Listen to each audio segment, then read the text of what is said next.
Stephen Mailer, the term Pharaoh is used for the high ruler of ancient Egypt. Can you tell us where the word Pharaoh comes from? Yes. And why it is also not a correct term for a leader of the ancient Egyptian culture? This is one of the most difficult things that is misunderstood.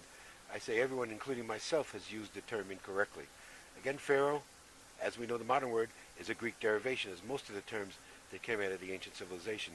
Pharaoh, actually Hebrew word pero, and it referred to the male leader of the house, as you suggested. But what we understand is that this is basically what we call Greco-Roman mythology, which is Egyptology. They never asked the indigenous people what the tradition was, and as Abdel Hakim taught, in what we now call chematology, the civilization was matriarchal. Descent went from mother to daughter, never father to son. And so the term Pharaoh actually comes from the ancient Comitian term per-ah, the high house, which was the woman's house. Again, descent going from mother to daughter. So in essence, we say there never were any male pharaohs. All the term has been used wrong. The woman was the per-ah, the high house. And by who she chose to be her consort, he would be considered the male head of the house. And that's who's depicted on the walls. That's whose titles we see in cartouches. But never was he referred to in the ancient civilization as Pharaoh. He was the male head of the house, the Horus. She was the per-ah. So we've all used the term wrong, and it continues to be wrong today when people say Pharaoh Ramses, Pharaoh Tutmos. There was no such thing. There were no male pharaohs. So, Stephen, if we have misunderstood the idea that ancient Egyptian culture was matriarchal and not patriarchal, when did the concept of patriarchy, when was it introduced into the history books and into our understanding or misunderstanding of ancient Egypt? I think it goes back thousands of years before academia represents. I did a lot of work in this, actually did a second master's degree in the evolution of matriarchies and matriarchal cultures, and that's what led me to understand that Egypt was a matriarchy, even long before I met Hakim. And what really attracted me to his teachings is he started talking matriarchy from the beginning. But as he explains it, as we understand it, it is wrong to believe that what patriarchy became was the father or the husband replacing the mother or the wife. That is not how it came. And we trace it back to what we see matriarchal influences in actually prehistorical cultures going back to the Upper Paleolithic 14,000 years ago. But it is recognized that true matriarchies come in around 8,000 BCE, which corresponds to the astrological age of Cancer, a matriarchal sign. We see in the archaeological record what are called Venus figurines, all these cultures worshipping goddesses or a mother figure. Matriarchy comes in. How it slides into patriarchy, again, goes with the cycles. We talk about the 5 cycles. We talk about coming into a cycle of Amen, which is separation. At the same time, you have the astrological ages of Taurus and then Aries. It is in the time of Aries, around 2000 BCE, where all cultures seem to be tending then to patriarchal influences. What happens here in Egypt is mainly the Greeks who come in and bring patriarchal influence. But what happens is, patriarchy is not the father or husband replacing the mother.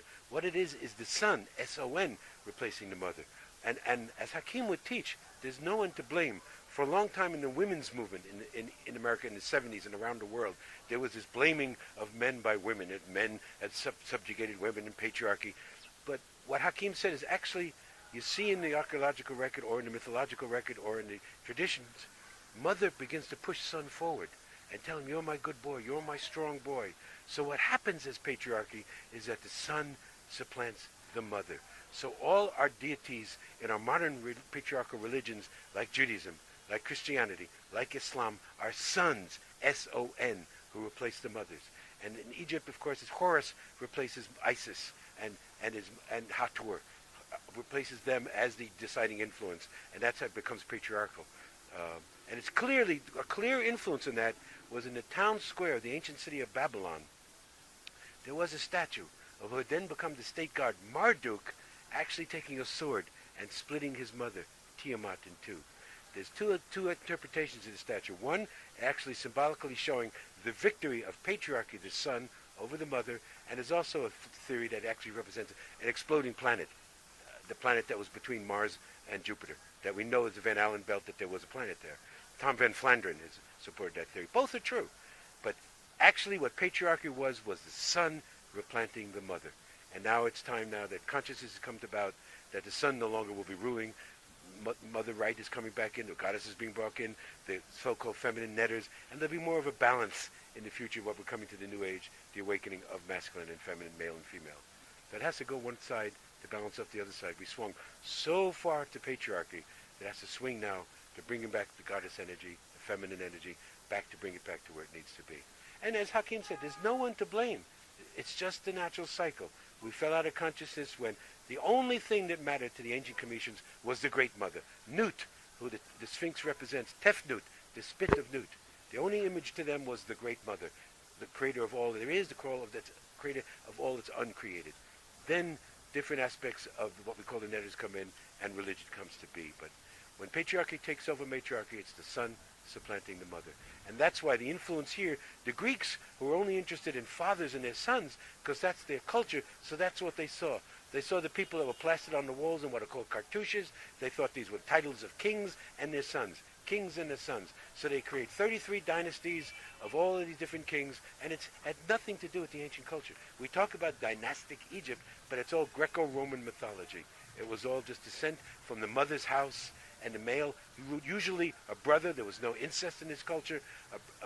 A sister would choose a brother to be her consort to keep the family line together. And so basically what you see on the walls are brothers who've been ruling with their sisters. They are the Per'ah, and they've chosen him to be the Horus. And that's what's depicted on the walls, not a pharaoh.